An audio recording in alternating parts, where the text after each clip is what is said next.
Hi, so it's been a while, so I thought I'd make a new video. In this video, I'm going to cover 10 questions that have to do with what we now call wokeness, which was for me more something I guess I would call liberal progressivism with a postmodern influence when I was in undergrad. So really, I made up 10 questions having to do with my experience in undergrad and a lot of the ideas that are coming out today, a lot of things that we're seeing today, a lot of the things that we're addressing today and have been problematic in our culture, and just wanting to explore some of these questions and just get my most forward remarks and feelings about them. So the first one regarding my experience in undergrad, and if you don't know, you can look it up in maybe previous videos I spoke about it, but as far as my educational background, I went to liberal arts schools in undergrad, and I also did liberal arts in my master's program as well. So I've been to quite a few liberal arts schools in the country, mostly in the Northeast. I'll leave it at that. Again, these remarks aren't to disparage any school, but to just kind of bring to light and, give almost like a testimony to at least one person that was there, and how that experience was and how it might correlate to a lot of things that we hear and talk about today. So, 1. Now, I usually talk about these things in academic terms, but this is part of why I chose to do this, is because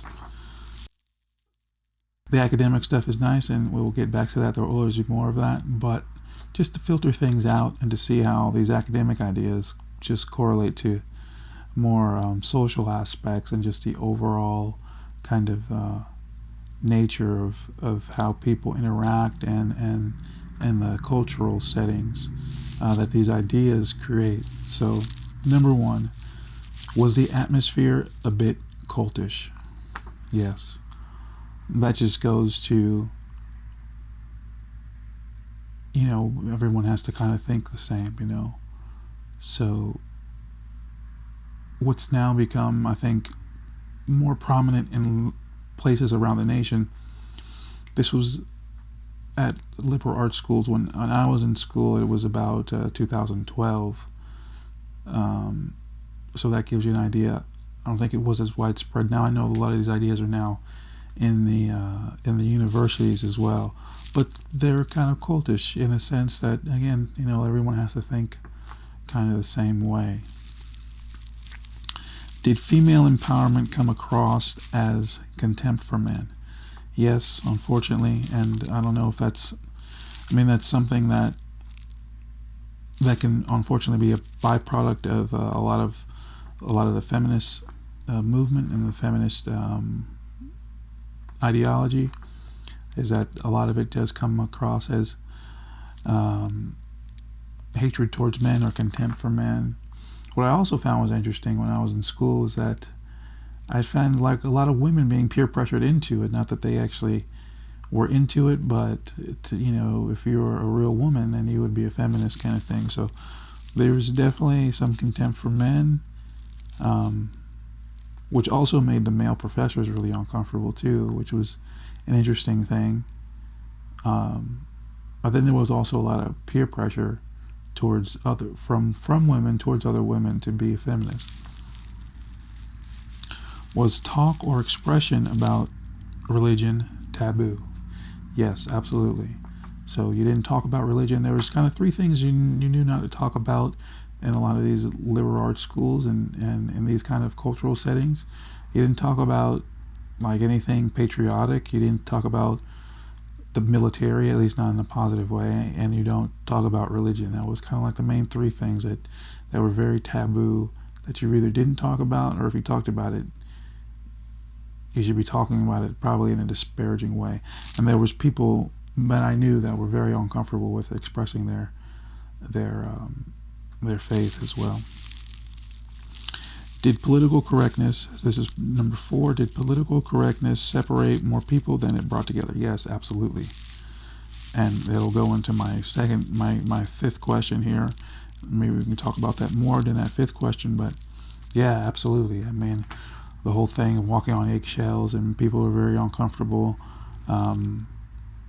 You kind of get like factions of people, it's kind of like the feminist against the men, and you'll have the whole racial thing going on. One thing I noticed when I was in undergrad is that the kind of obsession with the political correctness, or with this new ethical idea that we have, these new ethical ideas and systems that we had, is that it made people more hyper-focused, hypersensitive to these things, to where, I always kind of say, if you think, like in regards to race, let's say, well, if you want something to be racist and think it's racist, it'll be racist. If you think that, not to say that there's things that aren't racist or there's things that aren't sexist, but there's a degree to which, it just goes back to basic psychology. There's even philosophy goes into this. It's like, if you think something's true, then it's true. At a certain point, not only that it's true, but that you are wanting to see it in that light. And if someone is committed to seeing something in a certain way, there's really nothing you can do about it.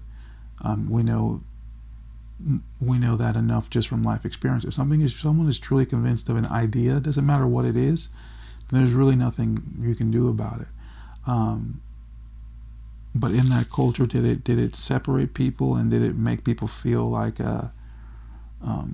we had less common ground? Absolutely, because everyone was drawing the divisions from us. You're this, you're that. You're a man, you're a girl, you're a black man, you're a white man.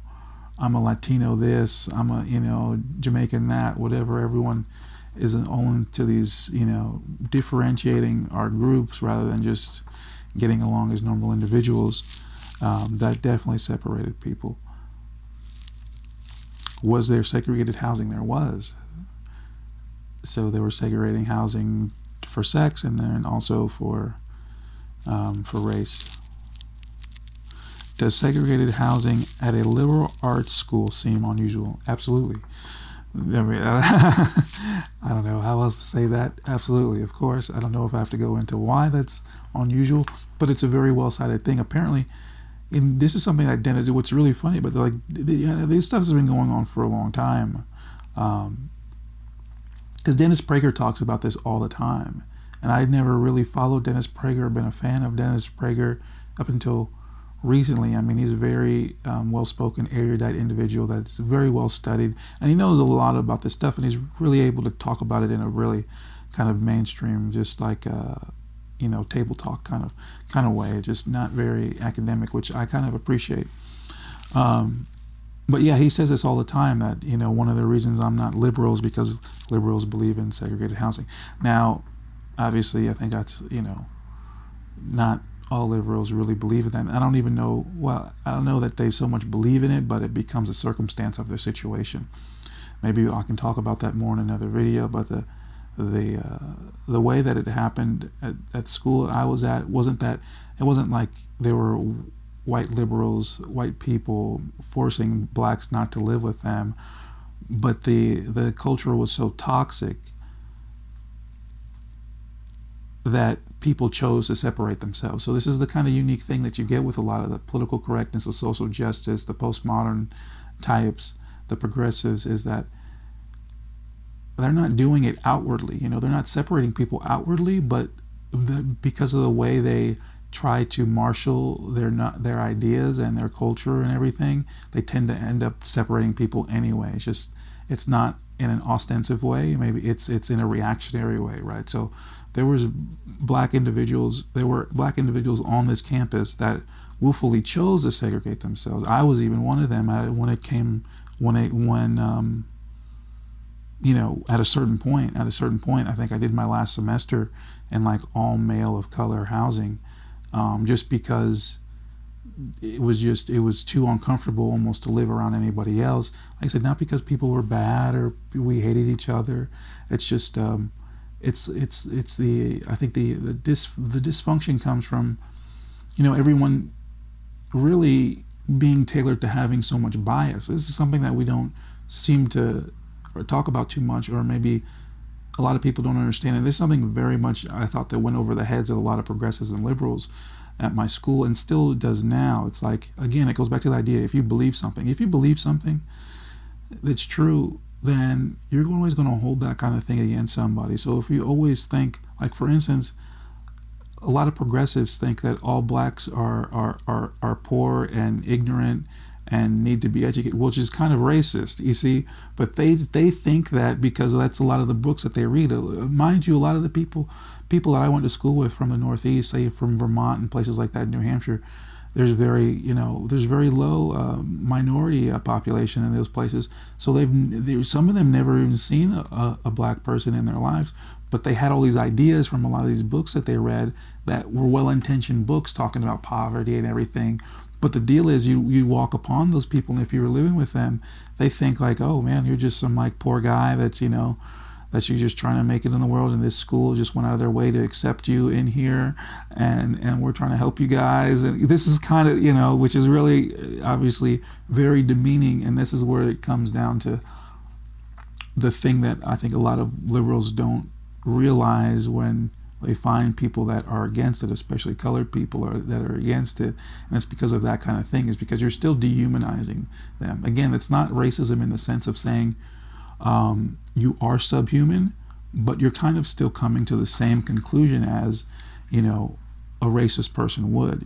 You're not saying necessarily that you're not saying that we're inherently inferior, but you're saying that we're circumstantially inferior, and we need your help not to be that way. And it was kind of those ideas when I was in school that unfortunately was being carried and propagated by a lot of the whites. And like I said, it's not really their fault. It's what they've been being taught, and it created a culture in which people would think of you as circumstantially inferior. And so much so that most of the people of color, male people of color on campus, chose to separate themselves from the whites. And women did the same thing. Male or females of color did the same thing.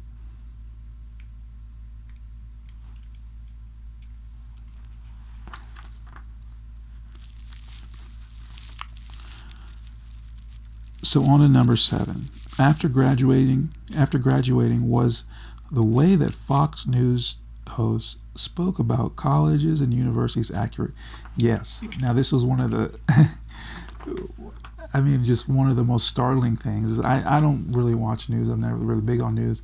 If there's something that's going on, I usually read about it rather than watch it, or I just hear it from somebody who tells me. As far as growing up, I would say for the most part, my parents, leaned on the Democratic side. So there would be some CNN, there would be Fox News too. It was kind of whatever was on at the time. But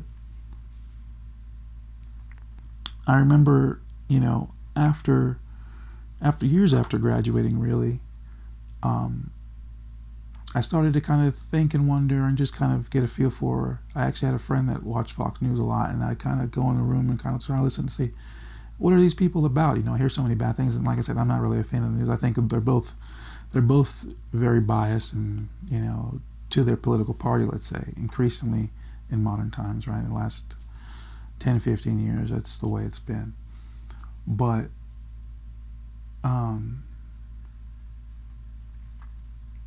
what they were saying was like spot on. They'd taken the words right out of my mouth.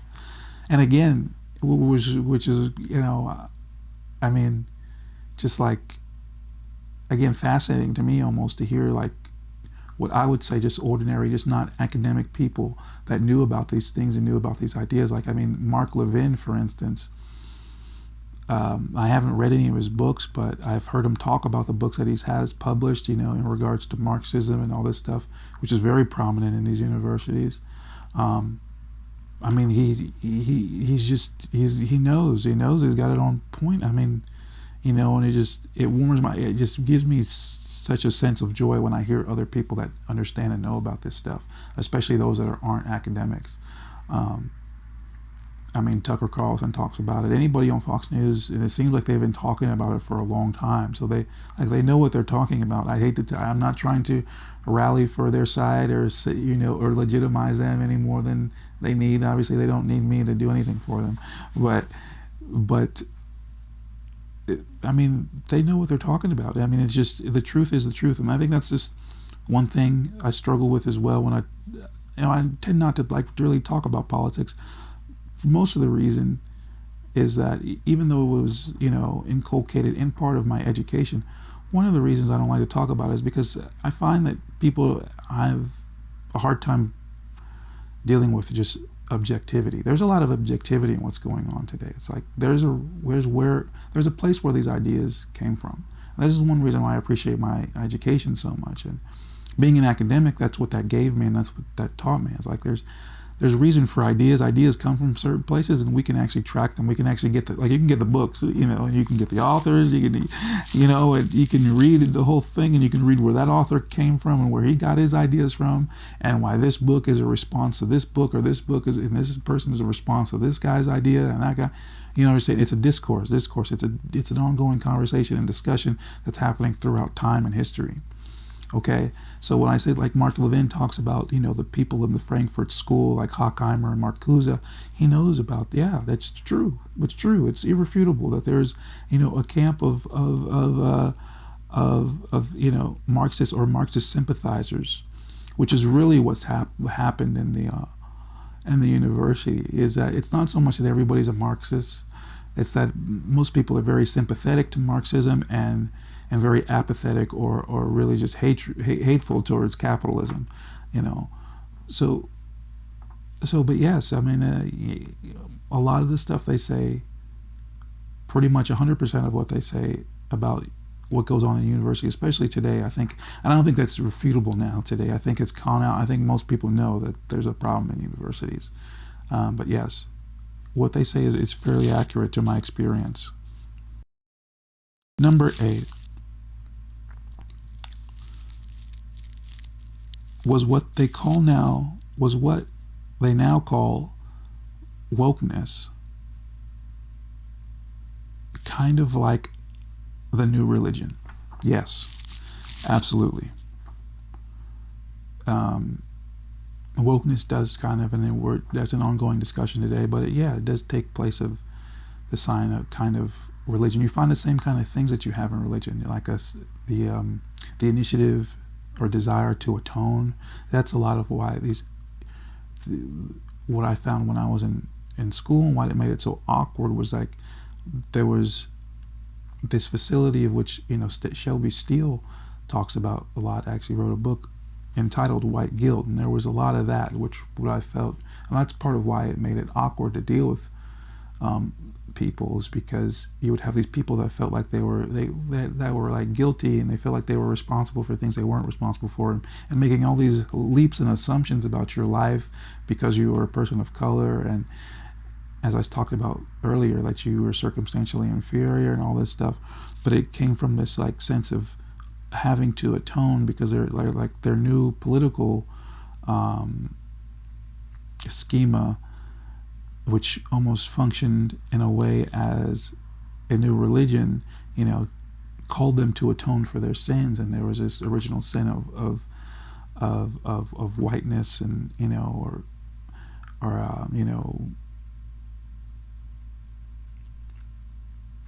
this thing that had to be overcome because of things of America's past, like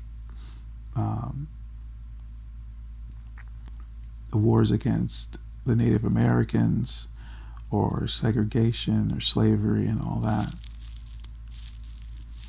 Number 9. Did you find that wokeness was trying to replace religion? Yeah, and that's actually what brought me kind of to study theology. So I studied philosophy in undergrad, and a couple years later I went on to study theology. And there's a lot of reasons for it. One of the reasons is because I found that some of the best academics and some of the best philosophers or theologians, if you just go out in history, and you just even now, theologians tend to have they tend to be very cross-disciplinary, so they have really good background in philosophy, really good background in theology, good background in science, and also good background in history. So they're just very learned academics. So, if you want to be the best, you follow the best kind of idea. So yeah, that's one reason why I went into theology. But it was also because I noticed this kind of thing where it's like, which I started maybe in my senior year, started to think like, what's happening? What are they're trying to replace something, They're trying to really replace a form of ethics. And it's not about religion. You don't have to think about it, religion in the sense of a metaphysical or supernatural God or deity. Religion, for a large part, what religion is for a lot of us, especially for what religion has been in the West and has been for America, is a system of values.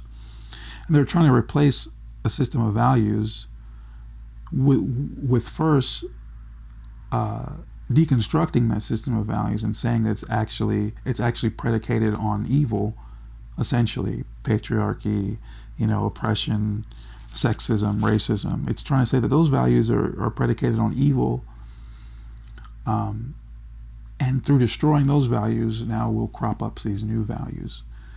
You see, it's kind of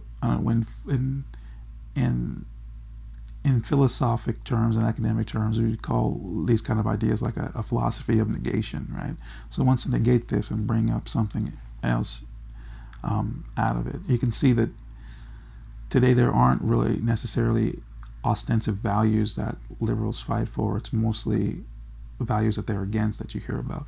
The same way I talk about with regard to Marxism. The reason why Marxism and Marxist sympathizers can be dangerous is not because Marxism or communism could never be a working thing on any kind of scale in any kind of community or nation or what have you. Let's just hold that there's a possibility that it could work in some kind of way, but that's not really why it can be threatening. The reason why it's threatening is because Marxism, and even for Karl Marx, I think it's the same way. Marxism tends to be expressed and lived out as a hatred for capitalism or a desire to want to dismantle capitalism, and then crop up this new kind of anti-capitalistic thing, which doesn't work, probably not going to work, and is not the healthiest approach to getting something started, nor is it probably practical, advantageous, or really a humanitarian thing to do. And I think that's where a lot of the problem comes in again. A lot of this, again, it's not really love for something, it's hatred for something, and trying to dismantle that, and through that trying to bring in this new ethic. And that's pretty much what the whole postmodern project is. The deconstructionist project is the postmodernist project, and that's all it has to do with. And that's mostly, a great deal of what I had to read when I was in undergrad was those kinds of ideas, where they had these kind of philosophies, which I always thought were very peculiar and kind of strange.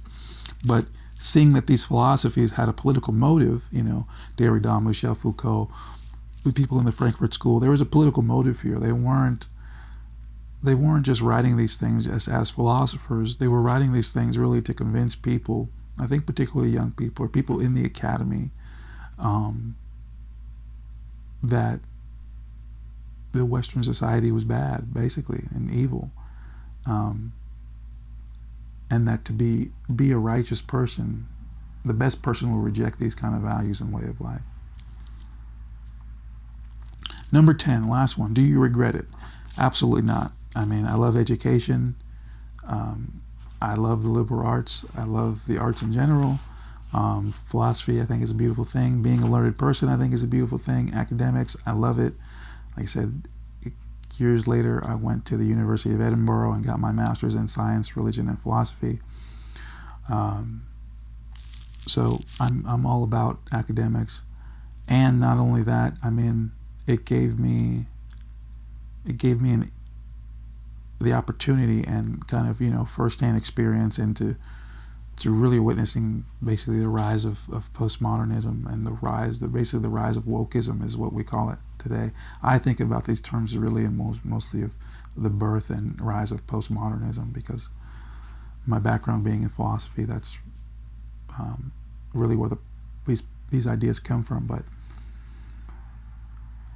yeah, I mean, I was there and witnessed a lot of that. So I mean, it was a very valuable experience, even though it had some things that were awkward, but those were the things to take and hold from and really examine. I mean, it gave me loads to think about, loads and loads to think about for years. I mean, this is one reason why I appreciate and resonate with someone like Jordan Peterson so much. It's not because I agree with everything he does or everything he says. It's because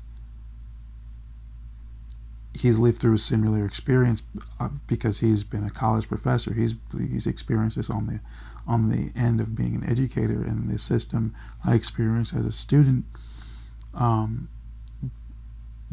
But it's very much the same experience of being involved in something for years and just wondering, well, there's something not right here. This is very peculiar.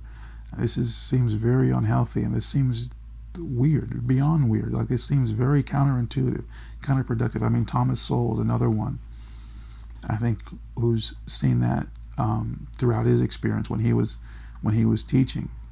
So he was basically a Marxist when he went to school, just by default, again, just because that's the way it was. He works for the government, he becomes a teacher, and he sees the bigger picture, right? There's a lot of issues, there's a lot of things that are like counterproductive when it comes to a lot of these philosophies. So yeah, I resonate with those people a lot for that reason. So no, I don't regret it. I mean, again, education, I think, is always a beautiful experience, and even more so when you have an experience of like that, where you can actually use the environment you're getting educated in as an example of maybe why these ideas are not good.